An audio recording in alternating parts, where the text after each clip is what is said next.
Hello and welcome back, audience. My name is MassiveBrad and welcome back to my FIFA 19 Liverpool career mode. Now, before we get into today's episode, I just want to say a huge big thank you for love and support on the channel. And as always, guys, at the start of these episodes, we're quickly going to recap on the previous. And of course, the previous game had one game in the Premier League, which of course was against the Red Devils, Manchester United. And the second game was, of course, against Norwich in the Carabao Cup. Now, the first game was against Manchester United, as I've just said, and we absolutely dominated them 3-1. Really good game, and happy to bag another 3 points in the Premier League. But I was more excited for the second game in that episode. And although it was only against Norwich, which are a lot less a team than Liverpool, I was more excited because I was putting out a completely rotated squad full of youngsters that don't normally get into the starting 11, and it was absolutely unbelievable. It showed me why Anderson Talisca deserves to be given Bobby Firmino a run for his money, and also the main man, Junior, who we bought to play on the left wing, but we are currently playing him out on the right wing. He was absolutely tremendous as well, and both of those players showing why they may well be breaking into that starting 11 if they keep continuing to score goals. Now, before we get into today's episode, got a little bit of good news, guys. Been back and forth, as you guys know, over the last couple of episodes, mentioning about the recording device I use to record these videos. Obviously, at first we thought it was a microphone problem, then they thought it might be a PC problem. Now I think we may be at the bottom of it. Now, the company have not told me what the problem is, but they've run some tests, they've checked out the actual device itself, and they said we think we found the problem. So hopefully in the next 2 to 3 days, they should email me back with how we resolve the problem and get this content back on top and me creating the best content I possibly can for you guys. Fingers crossed it's not Brad. You're going to need the new recording device. You're going to have to buy it because I'll be absolutely gutted over that. But if I have to buy it, I have to buy it. It's just one of those things. Now, in the previous episode, I also mentioned that it was the end of the transfer window. You can see here we're about to play Stoke, which are a newly promoted team. We're playing them on the 31st of August in 2019, and of course this means it's also going to be transfer deadline day after we faced off against Stoke. Now, to my amazement, I said, guys, is there anyone you think realistically we could sign with our money? But I wanted to be realistic, and I was shocked at some of the transfers that come in, but I have added the majority of them to the transfer hub, and mainly there's only 4 players. And if we click into the transfer hub, you're going to see some of these names and think, wow, didn't expect, especially one player you probably didn't expect to be on there. So the first man is Mario Lemina. We've been looking at him for a very long time, and a comment was, Brad, move on Marko Grujic and bring in Mario Lemina. Now, to me, Mario Lemina is a decent player.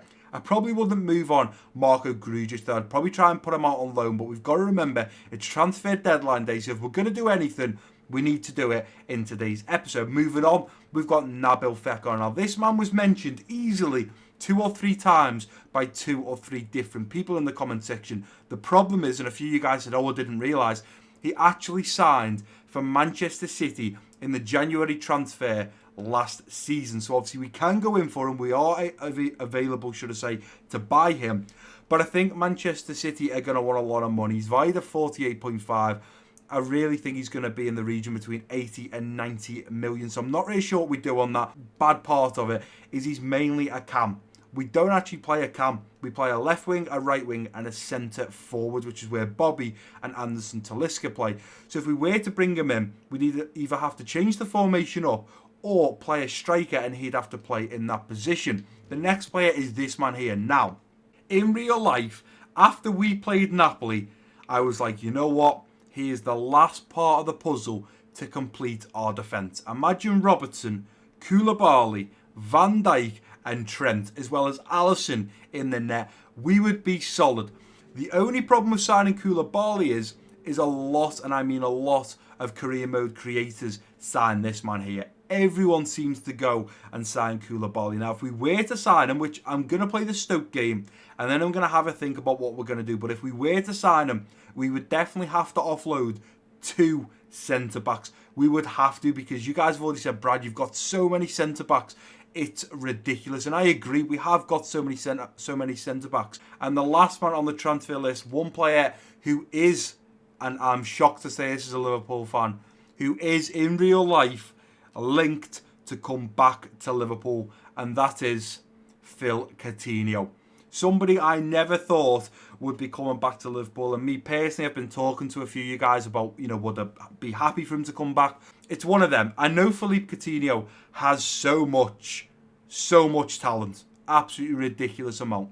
The reason I'd want him back is because I think he's an absolutely tremendous player and he was absolutely unbelievable when he was at Liverpool. On the flip side, there's a reason I don't want him back, and that is the way he treated Liverpool. The fans, the team, it just wasn't very nice. He kind of left a bit like Sterling. Barcelona come in, we'll throw the money at Coutinho, let's get him. Every time there was an interview with him, they were saying, are you going to Barca? And he was kind of just smirking, and he wasn't open with it. And for me, if a player wants to leave Liverpool, I'd rather they just come out and said, right, look, I've signed a contract with Barcelona, I am going to be leaving Liverpool, there you go. But he dragged that out for so long, and that's what annoyed me, because it's like, is he going? Is he not? Is he going? Then he signed a new contract and then still went. And that is what frustrates me, because if you wear a Liverpool shirt and you run off after scoring a goal to the camera and kiss the badge, we will support you because you wear the red shirt.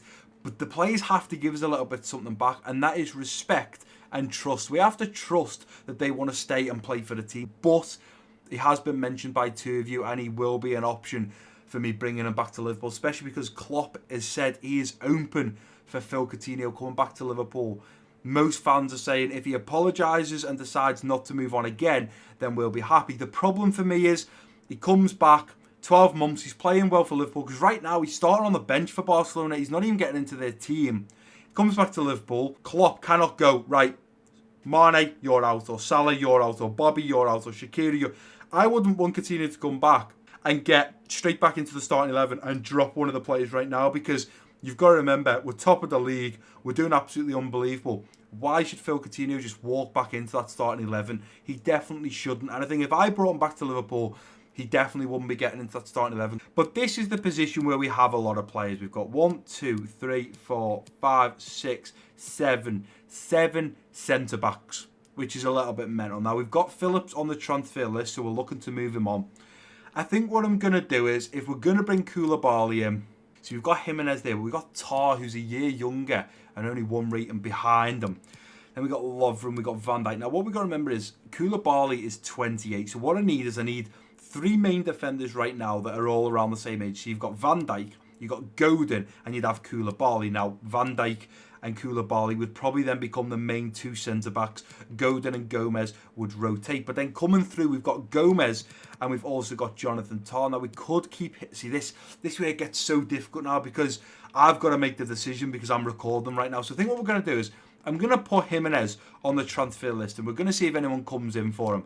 I'm also going to add Lovren. Now, the one thing I'm going to do while we're here, and a few of you guys have said, Brad, what's going on with the players' numbers? And you're completely right, guys. I thought we'd covered this, but we obviously haven't. Now, I've took a screenshot of people's comments if I just load it up here, and I'll be able to change the numbers now. So, Matip has now gone. So let's go in and change kit number. I think he was it 22? Is 22 available? Actually, was it...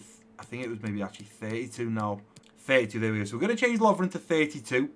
And Godin is going to become the new number 6. Because you guys have said, Brad, why are all your top players all the way in the number 40 odd when it comes to their shirt number? So Diego Godin is the new number 6. If we move a little bit further down, we should come across Ramsey. I did change. See, Ramsey's changed to 18. That's what shocks me.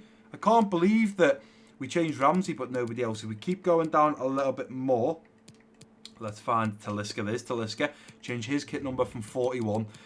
And I do believe people have said number 27. Now, Dylan Morris has 27. So, let's change Dylan Morris to 15. Yeah, I think what we'll do is change Talisca to 27.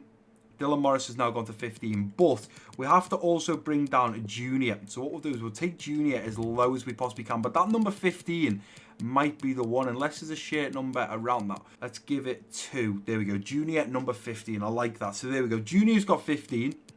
We've now got Anderson Talisca on number 27. We've also changed Godin to the new number 6. So there's the numbers sorted, guys. You don't have to say in the comment section, Brad, change the numbers. It's done, guys. There you go. We've possibly got Lallana making his way out. But right now, I think we need to get into this game against Stoke. And then we can have a look after it what we need to be doing. So we go ahead and jump over to the squad. This is the lineup we are putting out against Stoke. We got Mane on that left wing, Roberto Firmino striker, Salah out on that right wing, Gini Wijnaldum and Naby Keita in the centre and midfield roles, Fabinho a little deeper in the central defensive midfield, Robertson, Van Dijk, Gomez and Trent at the back, with of course Alisson in goal. Now let's get into this game against the newly promoted Stoke. They went down and now they've come back up after a couple, I think they went down for 2 years, so I'm looking forward to this game. We are going to play in our purple kit. We're travelling to Stoke and we are away. Let's just hope we can bag the 3 points in the Premier League. And I just want to let you guys know right now, I'm not sure if there's going to be a second game in today's episode. You'll probably tell by how long the video is. If there's another 20-25 minutes after this point now that you're watching, then there's probably another game. But realistically, I don't know, by the time we do this and we do some deals and maybe sell some players, whether it's going to be dragged right out to a long enough video. But let's just get into this game against Stoke. This is where we are right now. We have to beat Stoke. We have to bag the 3 points. And then we'll start talking transfer talks. Well, let's get down to business, ladies and gentlemen. Another 3 points up for grabs. Welcome to you all to the Looking forward to this. Stoke versus Liverpool. That is not a game you have seen in the Premier League for a fair few years, but they are back up, and I am sure they're going to want to come out and at least try and get a point from us. But let's get into this first half. Let's see what damage we can do, and hopefully bag the 3 points. Oh, get a foot in there, and look at this, they're coming forwards. Wow, what a strike. Mane straight into Bobby Firmino. Let's wait for this run now. Go around the corner now to Mane, who's darting into this box. Here's Mane, looks to hit one off the bar. It's cleared away. Salah to get there, heads it down. Wow. It's going to be cleared away. Let's go Naby Keita. It's cleared away. Let's win that ball. Nicely done. It's flicked on. Gini Wijnaldum. Through to Bobby. Laying it off now to Salah. Going back to Bobby. Bobby on the edge of the box. Outside of the boot. What a beautiful goal from Roberto Firmino. That was beautiful. Wait until you see the replay on this. It happened so fast. But he's actually hit that on the outside of the boot. And he's put it past the England man, Jack Butland. Look at this. Back heel. Back to Salah. Salah into Bobby. Look at that. That is cheeky. Outside of the boot. Lifted it. Look at this. Bang. Beautiful, beautiful goal. And the English goalkeeper, Jack Butland, can't get across goal.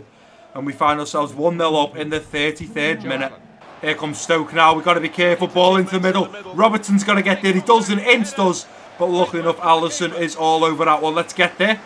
Is Naby Keita. Round the corner looking for Salah, but the referee blows for half-time. I'm very happy about the lads are playing. Realistically, Stoke are looking solid at the back.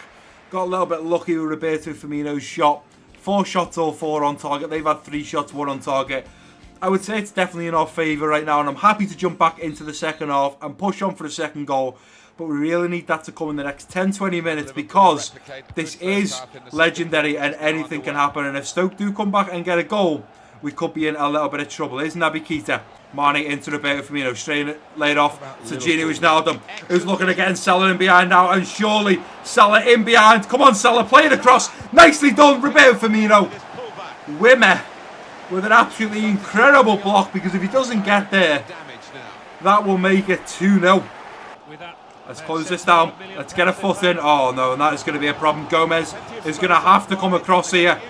Gomez coming across, ball into the middle, and look at this. This is going to be a problem. Tom Ince has equalised. That was all because Trent was out of position. I had to pull Gomez across, and then because I pulled Gomez, everyone shifted forwards, and Robertson wasn't marking his man. He had to come into Van Dijk's position, because Van Dijk made a move into Gomez's position, and we are back on level terms, and this is not what we wanted. We're going to have to dig deep now. Salah waiting for the run there. Back to Salah. It's cleared away. Salah into the middle. Gini Wijnaldum. Mane. Edge of the box. Looks to Ben once. Just wide of goal.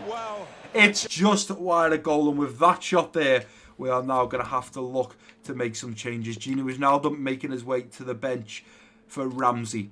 I'm then going to bring the Ox on for Naby Keita. For now, I'm going to leave it, and I'm going to see how Salah, Bobby and Mane get on. Maybe look at taking Bobby off for Anderson Talisca, or with Salah looking a little bit less tired, and maybe we'll bring Shaqiri on for Salah as the super sub. But hopefully our new players coming to the pitch now can make the difference. Wasn't far away at all there, Mane. Good shot. Come on, Salah. Ball into the middle. Let's deal with it. Nicely done. Ramsey laying it up to Mane. Mane looking over his far side now for Salah, and there's a beautiful ball. And if Salah can take it down nicely, he can. But he's not going to get off to a good mark. Is Ox laying it into Ramsey. Ramsey, edge of the box, looks to Ben one. And Jack Butland denies. 83 minutes. Bobby. The Ox into Ramsey. Looks to Ben one on his left foot. Oh, it's just wide. Ramsey. Round to Fabinho. Straight up to Firmino. Let's try and dart forwards now. Let's go, Mane. Get round that outside. Here's Mane. Cutting back. Still Mane. Into the middle. Looking for Bobby. Ball's cleared away. And the referee is going to blow for full time. We've dropped 2 points against Stoke. It just shouldn't happen. It really, really shouldn't happen. What were the stats saying? Oh, do you know what? The stats realistically are saying it probably should be a level game. Both teams having 8 shots. We had 6 on target. They had 4. I can't believe we've just dropped points to Stoke. That is an absolute sickener. Right, and here we are, guys, back at the Central, and I am still trying to get over the fact we just dropped 2 points against Stoke. What an absolute sickener. Now, I also just quickly want to mention that for the last easily, from looking at the recording, probably 15, 20 minutes, I've been looking through the squad hub. I've been looking at players and thinking, who do we bring in? Who do we sell? You know, you guys have been dropping names and all different players, and I'm just like, I just don't know what to do. We've got Lamina. Do we really need him? Fekir, Koulibaly, Coutinho. And I think what I'm going to do is, it's as simple as this, right? If somebody comes in for Jimenez as well as Lovren, I will bring in Koulibaly. I think if somebody just comes in for Lovren and we get the deal done, I will go in for Koulibaly, because realistically, we'll then have Van Dijk and Koulibaly at the age of 28 as our main centre-backs. We've got Godin, but we're going to look at moving Godin on next year because he's starting to decline. He's already an 87 overall, so he's dropped from a 90 to an 87, but he's just brought in for the experience and as a rotated player. And then we've got, obviously, we've got Jonathan Tah.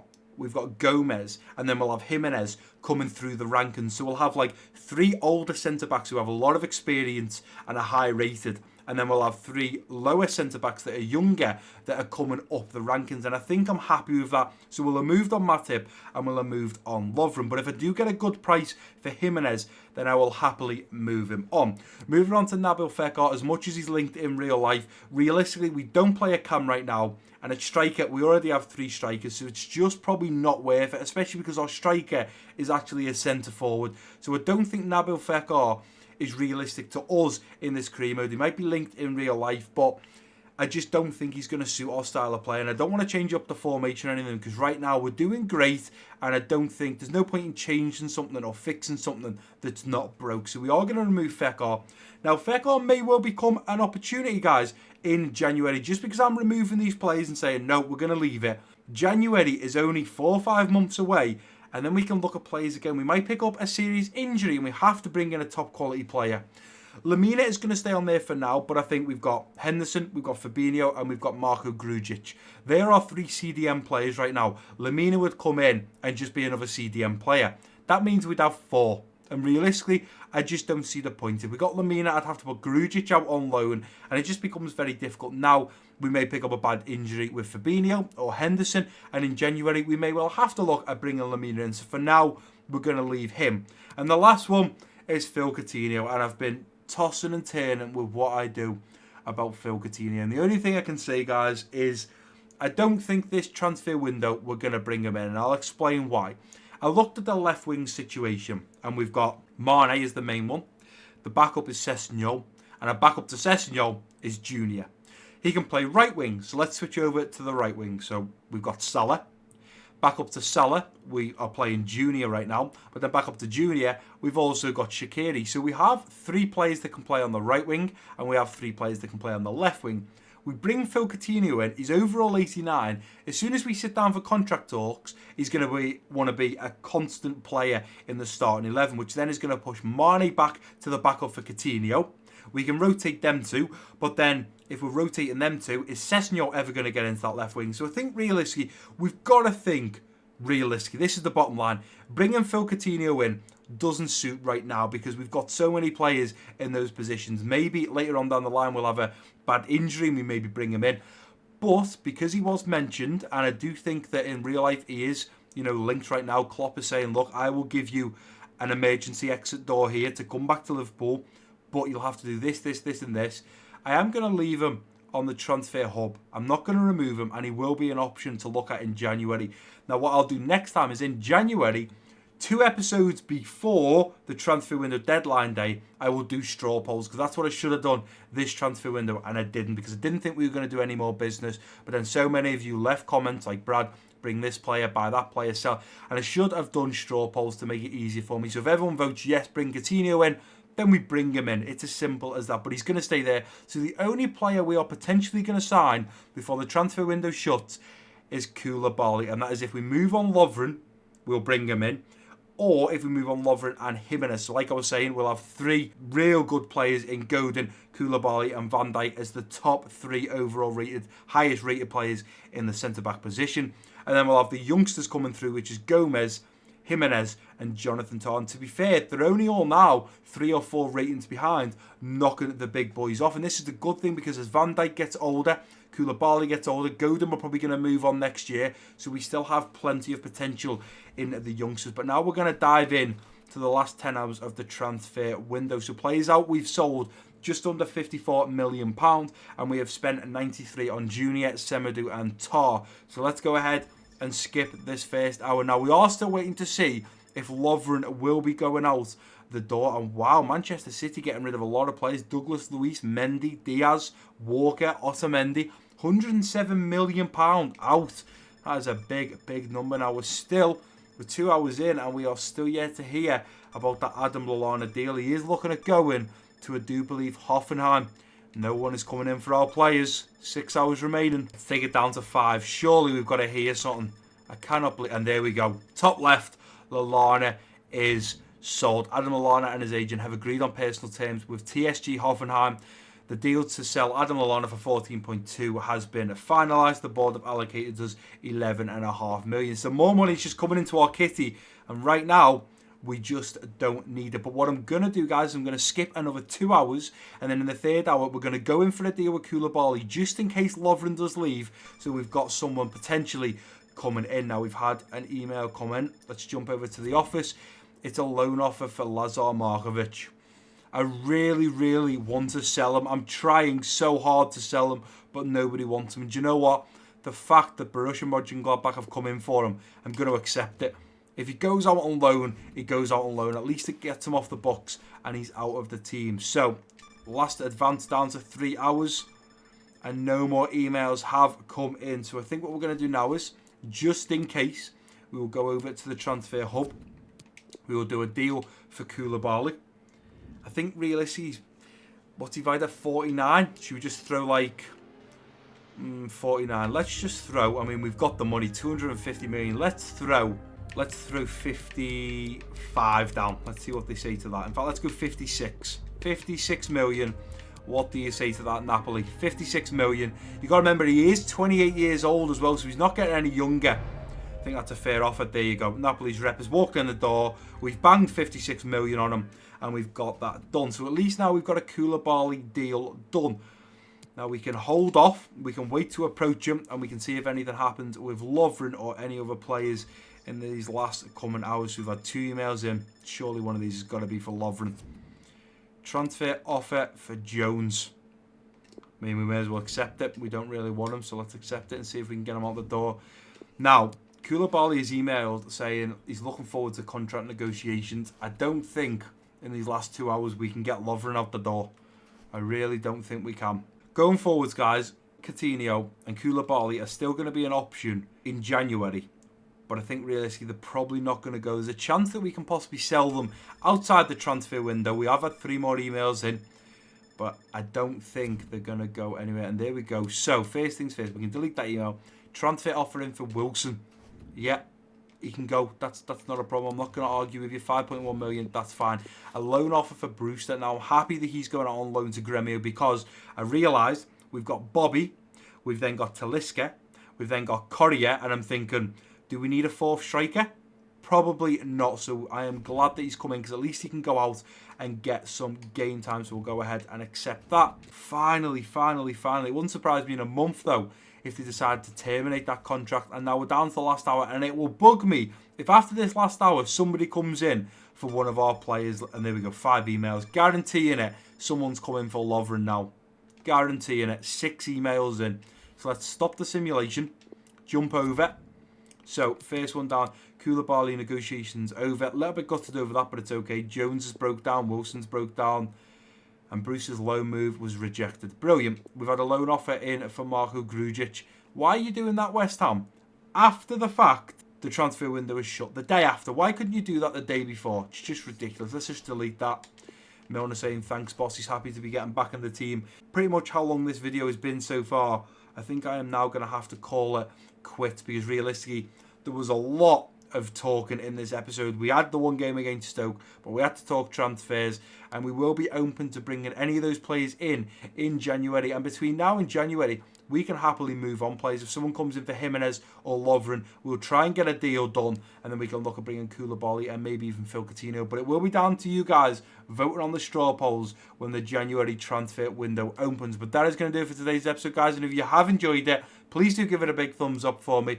Don't forget to drop your comments down below. If you're new around here, click that subscribe button. Don't forget to share this video with friends and family. And I've been Massive Brad.